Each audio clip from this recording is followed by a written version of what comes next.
Hello and welcome to lecture 2 of classical macroeconomics circular flow of income. So in last video we covered many topics. First we covered meaning, then we covered phases of circular flow, then we covered types of circular flow. And now in today's video we're going to cover circular flow in two-sector economy and importance of circular flow. This part, that is circular flow in two-sector economy, is the most important part of the chapter. So let us begin. In the first recap first what we did in first lecture. So we learned about the meaning of circular flow of income. That is something income which is flowing in a circular manner. So this is the proper definition of circular flow. So income first flows from firms to households in the form of active payments and then from households to firms in form of consumption expenditure. Such a flow of money is known as circular flow of income. So for example, let me draw this out for you. Income first flows to household. So this is household. Okay, and these are firms. So firms first pay money, that is, make factor payments to households, and then these households spend this money, this factor payment as this factor income as consumption expenditure on goods and services produced by firms. So this is how our circular flow of income completes. There is exchange of goods and services by firms and households also. But if you look at the flow of income, then two major things happen. That is outflow of factor of payments and outflow of factor income. So this is basic circular flow of it. And then I discussed this diagram with you, how this happens, circular flow happens. Then types of economy, closed and open. Here in closed, there is no interaction with outside world. That means we have no economic transactions with the rest of the world. Okay, and in open economy, we have transactions with the rest of the world. And sectors of economy means divisions of economy. And there are four divisions. First is household, second is firms, third is government, and fourth is private sector. So these are the four sectors of economy. Then we learned about what does each sector provide. Then principles of circular flow. First one was the seller or producer receives the same amount that the buyer or consumer spends. And I gave you this example. The next is goods and services. Here I've given you an example that doctor provides services and patient makes payment. So there is flow of goods and services in one direction and many flows happen in opposite direction. Phases of circular flow, very important part. Again, so production phase, distribution phase, and disposition phase, and production phase is generation of income. Okay, so here there is generation of income. This is also known as generation phase. Generation phase. The next is distribution phase. Income generated is distributed among factors of production. And then third one is disposition phase. Income received by factors of production is spent on goods and services produced by friends. So this is expenditure phase, also known as expenditure phase. Then how it happens? First there is production, then there is distribution, and then there is disposition, and then again there is production. So this is a continuous cycle that happens. The next is types of circular flow. Real flow and money flow. Real flow is flow of goods and services, and money flow there is flow of money. So in real flow, it refers to flow of goods and services among sectors of economy. Okay, whatever. Like for example, firms provide goods and households provide factor services to firms, and firms provide goods and services to households. Whatever they produce, they provide to households. So this is real flow. The next is money flow. That is, firms make factor payments, okay, to households, and households make consumption expenditure, uh, receive this factor payment, and when they receive that income, it is known as factor income. Okay, so this is the exchange of money, and then this factor income is given out again to these firms as consumption expenditure. This is the expenditure is done in form of consumption expenditure, so there is money flow. Here it is money inflow as they are receiving their factor or payments or factor income, and then there is outflow of money from houses because they are spending it on goods and services. So this is money flow. Let us now come on to the difference between real flow and money flow from here lecture to actual begins. So first, on the basis of meaning, let us differentiate. So meaning is flow of goods and services between sectors of economy in real, and second is money flow of money between sectors.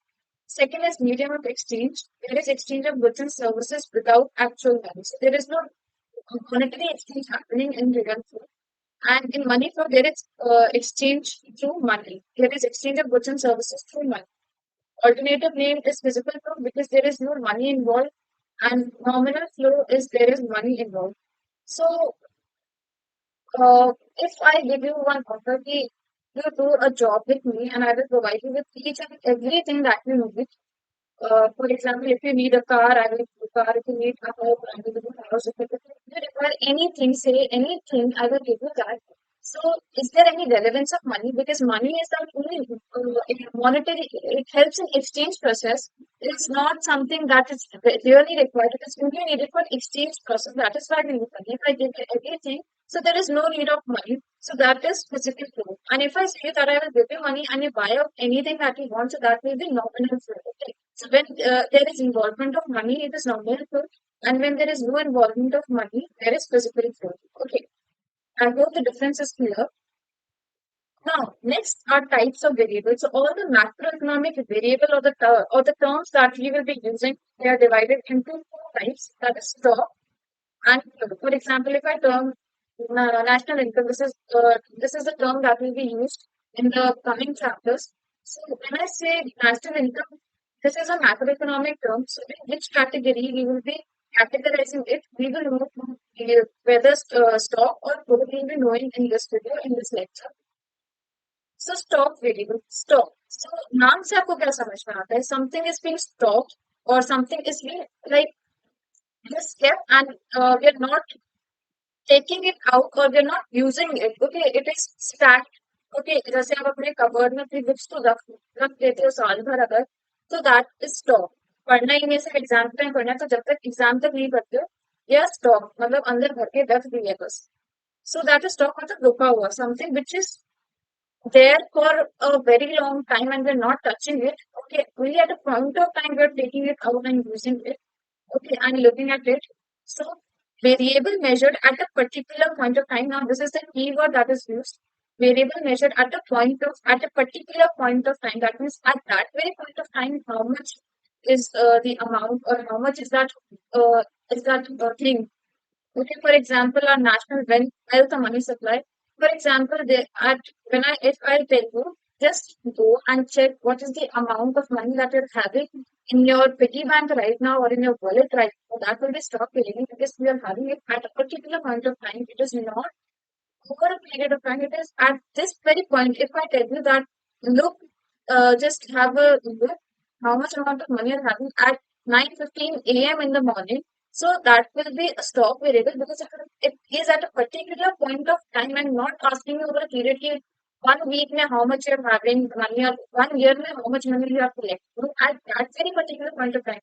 Now just after this second, if I tell you at 9:16 and you spend rupees 50 between this time, so there will be change in the quantity. Okay, so in seconds also this quantity will be changing because I am telling you to keep a check on the quantity at a particular point of time. So that will be stock within. Okay, now this money supply you will be learning in further chapters. So I will explain this there. Okay, now next variable is flow variable.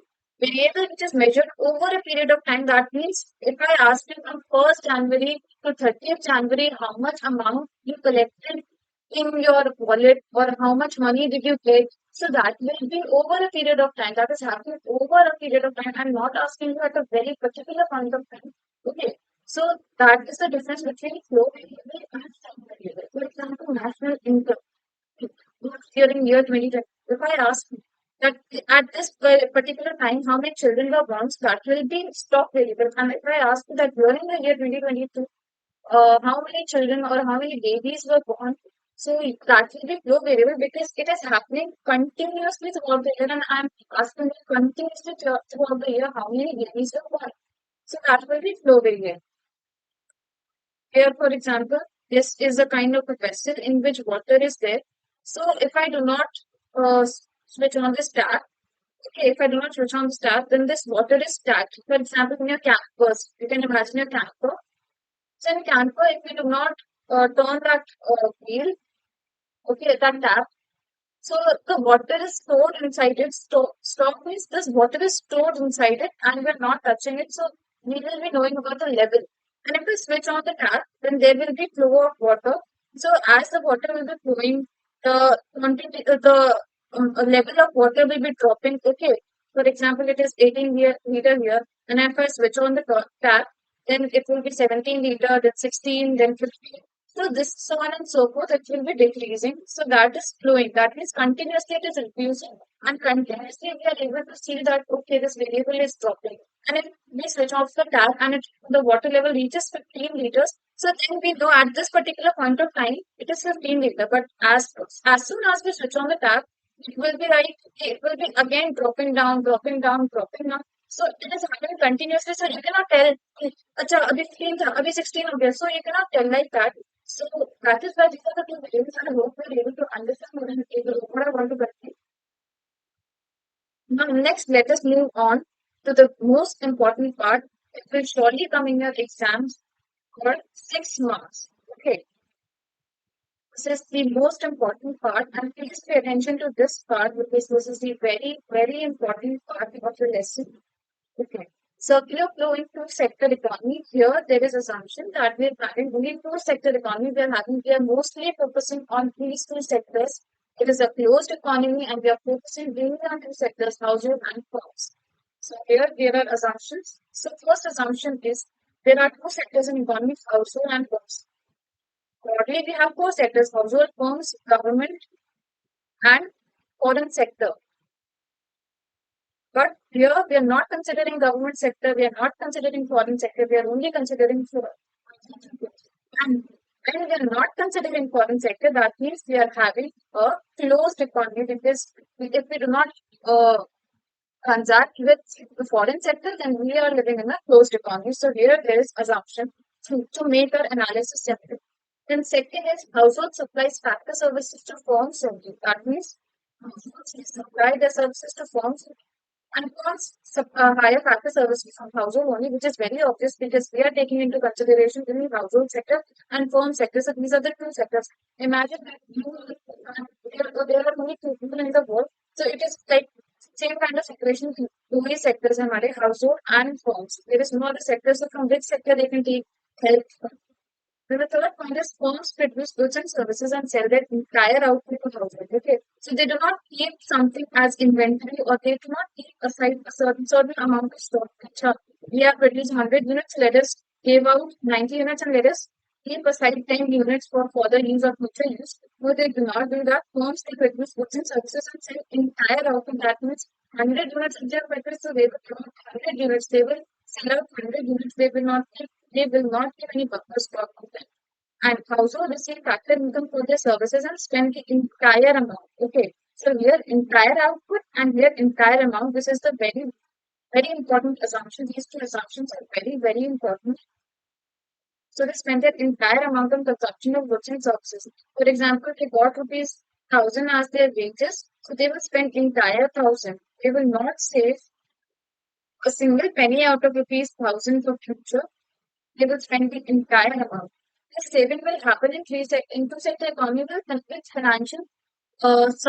financial institutions. Here we are not taking into consideration any financial institution, no government sector, no foreign sector, only housing and firms. Okay. So let us now move on to circular flow in the two-sector economy. What is the process that goes on?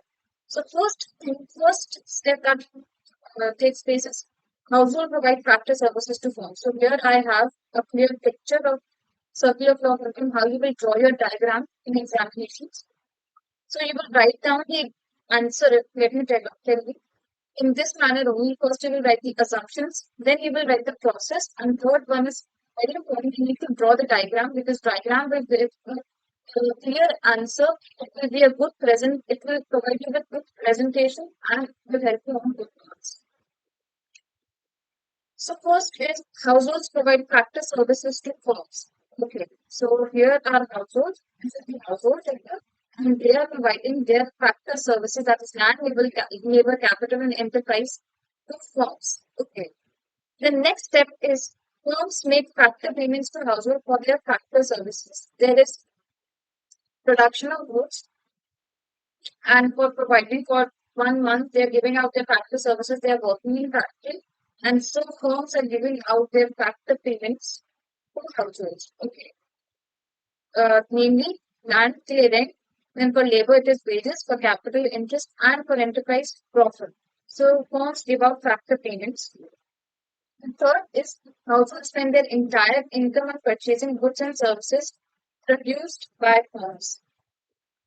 Next, what happens is, यही होता है, this is a very common thing which happens because factor services are given. Your father or your mother must be working and they give out their factor services. Then they receive factor payments at the end of the month. Okay, and then households, when they earn money, they spend their money on your school fees or groceries and day-to-day activities. They spend their money on purchasing goods and services produced by firms. So here, factor payments are made. Now there is consumption expenditure. Okay, they spend money, they give out money, and then firms who provide household with goods and services. That is, they have now given them money to give out goods and services. Okay, so imagine this is a person. Imagine this is a person working very hard. Okay, he has been employed. He has been employed in one of the factory and he gives out his labor services in a factory. Okay, for nearly entire month he's working. So first he is doing the first step, that is providing factor services. Then this factory gives him out wages. Okay, इसका जितना भी कमाई है wages है महीने भर की the firm gives out. Okay, at the end of the day जितना भी इसका बनता है wages are for generally end of the day, not end of the month. So the firm gives him out his wages at the end of the day. So this household receives income and firms make factor payments. The second step is being uh, carried out here. That is, firms make factor payments to household. Now, this income, when he receives this, he spends this income on buying groceries, on buying uh, vegetables for his family, for himself, and all the other day-to-day things. He spends his entire income. Okay, entire income. Whatever he receives, these are three notes that he receives, so he will spend entire income. So third step is being carried out. That is fees payment. And fourth step is that firms provide household goods and services. Now he has spent his entire income, so he must get something in return. When you receive something in return, so that is happening here. So he receives all the vegetables and all anything which he purchases. So this is the whole process of circular flow. This is an important item. Please note this down. Here are, and this is very simple. Now, first, what happens is factor services are given, then factor payments are made, then consumption expenditure is done, when goods and services are given. And when we look, if you look very, very clearly, let me clear this out.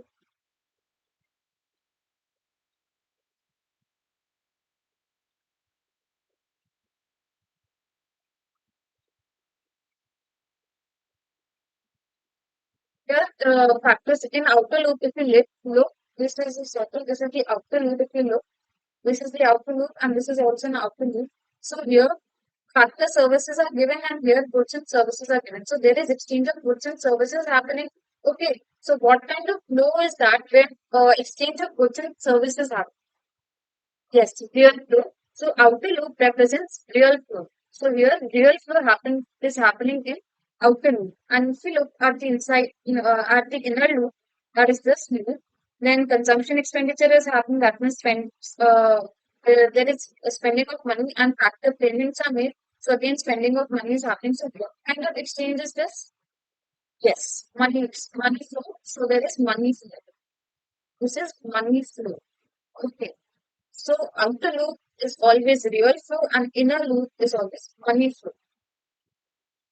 I hope this is very clear. This process, the circular flow into sector economy is very clear. You may repeat the video, you may play it back and watch it once again to make it very, very clear. The entire amount of money, now this is an important part, you can end your answer with this. This is a very beautiful line that you can end your answer with. The entire amount of money which is paid by firms as factor payments is paid back by factor owners to firms. So there is a circular and continuous flow of money. So let me explain this line by line. Entire amount of money which is paid by firm. So entire money which they earn, which the firm earns, is paid to the firm. Okay. Now firm earns rupees 100, for example, rupees 1000, let's say. So it will not save a penny with it, and it will distribute this entire money amongst the factors of production. Okay, FOPs में it will distribute. Okay, so पूरा spend कर दिया, which is paid by firms as factor payment. So this is paid by firms as factor payments, and is paid back by factor owners to firms as consumption expenditure. Now these FOPs, they will spend the entire income. Okay, as I told you before, here these factor payments are made. Okay, rupees 1000 to सारे factor payments हो गए. Now this rupees 1000 which was given as factor payments, this entire money, not single penny, will be saved as mentioned in the assumption that households spend entire amount that they receive. So this rupees 1000 collectively which was given as factor payments, that will be received by the homes again as consumption expenditure. So they gave out rupees 1000 and now again they are receiving rupees 1000 as consumption expenditure. So there is continuous flow of money because of that. Okay. So this is what this line wants to convey. There is a circular and continuous flow. Circular, what is circular? That where it gives out factor payments, here it receives money as consumption, that same money as consumption expenditure. It is like एक हाथ से दिया, left हाथ से दिया, left हाथ से right हाथ को दिया. So ये हो रहा है यहाँ पर कि factor payments और ये सब continuous हो रहे हैं. Okay. Yeah, then again they will be giving factor payments, then again they will be spending this money as consumption expenditure. So this is a continuous cycle which is happening because human wants are never ending. So every day you will be needing your groceries and all. So factor payments are made, then they will be spent as consumption expenditure. Now let us move on to conclusion. What conclusions we draw out from circular law? You can also add these conclusions in your answer to make it more complete. Total production of goods and services by firms is equals to total consumption of goods and services by household because they are giving out their entire production with whatever they are doing, and households are also consuming the entire produce which is produced by firms. For example, 100 units of biscuits are produced by a firm. So all households, so this is collective. Let me tell you one thing, this is not on individual basis. We are talking about macroeconomics, so it is collective. It is talking about collectively that collectively 1000 units are produced and collectively by households. These 1000 units are, for example, in economy there is Mohan, Suman, Ram, Sham, all are working. Okay, there are so many people, lakhs and crores of people are in the country. 100 units of, let's say, 100 people are there in the country. Okay, and then this factory produces, all the firms collectively produce, all the firms which are there in the country produce 100 units of biscuits, and these are the 100 people who are there to consume. They will consume the entire output, they will give out their entire output, and this population will also consume these 100 units. Okay, so there is total consumption, total production of goods is equals to total consumption of goods. Okay, so entire production which is done by household is done by firms is consumed by household. Second is factor payments is equals to factor income. Okay, factor payments, if you look at this income, this is okay, if we look it at from the perspective of firms, then it is factor payments because they are giving out, they are making payment. And if we look at this from FOPs, that is factors of production perspective, and this is factor income because they are receiving it as their income for whatever labor they provided. Okay, so this is factor payments from perspective of firms, and this is factor income from perspective of FOPs. So think one thing but different perspectives. Okay, देखने का नजरिया है उस तरीके से. If we look at this from the left side, then this is factor limit, and if we look at this from right side, then this is factor in. Third is consumption expenditure by households is equals to factor income of household. Whatever consumption expenditure that they're doing is equals to factor income of household. Or if they are receiving rupees 100, then they will be spending their entire amount on consumption expenditure. So this is how consumption expenditure is equals to factor income. And the fourth point is real flow in form of goods and services is equals to money flow between firms and households. So goods and services, whatever is happening, Whether in form of goods and services, money flow between firms and household because that same amount of money, whatever amount of money is given, that same amount of goods are also given. So real flow will be equals to money flow. I hope this lecture is clear to you. We covered most of the part. One of the specific topics I left that we will be covering in further videos. I will be making a separate video, but over and all, this chapter is completed. The basic chapter is completed. This conclusion. Acha, one topic is left. I'm extremely sorry. Importance of circular flows is again a very important topic. You can be asked a question of 3 marks on this. Importance of circular flow, it helps to understand mutual interdependence. Most importance is it helps to understand mutual interdependence among different sectors of economy. All sectors are complementary to each other so that economic activity remains intact. So there are 4 sectors: household, firms, government, and foreign sector. So each sector is dependent on each other. Here, if we have seen in two-sector economy that household is dependent on firms for factor payments and firms are dependent on household for uh, the factor services. Okay, so both sectors are complementary to each other and all the sectors. If we look at the other 2 sectors also, if we include these 2 sectors also, that is foreign sector and government sector, they are also dependent on each other. Like household will be dependent on government also, foreign also. So each and every sector is complementary. Nobody is supreme sector alone they can survive. No, no sector can survive without the other. So there is complementary relationship, not supplementary relationship between the sectors of the economy. And second is it shows equilibrium position of economy. That means equilibrium is again when there is demand is equal to supply. If there is demand of labor, as the firms and households are not supplying that much amount of labor, then there will be disequilibrium. That will demand will not be equal to supply. And firms will not be able to produce that much amount of goods, whatever the demand is. So there will be mismatch between demand and supply. So it helps in checking us with equilibrium of the economy. And third is it helps in understanding various types of leakages and injections of in economy. So this is the topic that I will be covering in next video. I will make a separate video on this leakages and injections. Again, an important topic, but a very simple one. And fourth is it helps in estimation of national income through 3 phases of economy. We have 3 phases of economy: production phase, distribution phase, and disposition phase. Okay, so we have these 3 sectors, and using these phases of circular flow. So using these 3 phases of circular flow, we'll be calculating national income. We will be seeing this in third or fourth chapter, basically in detail, how to calculate national income of the country. So there, that this point will become more clear.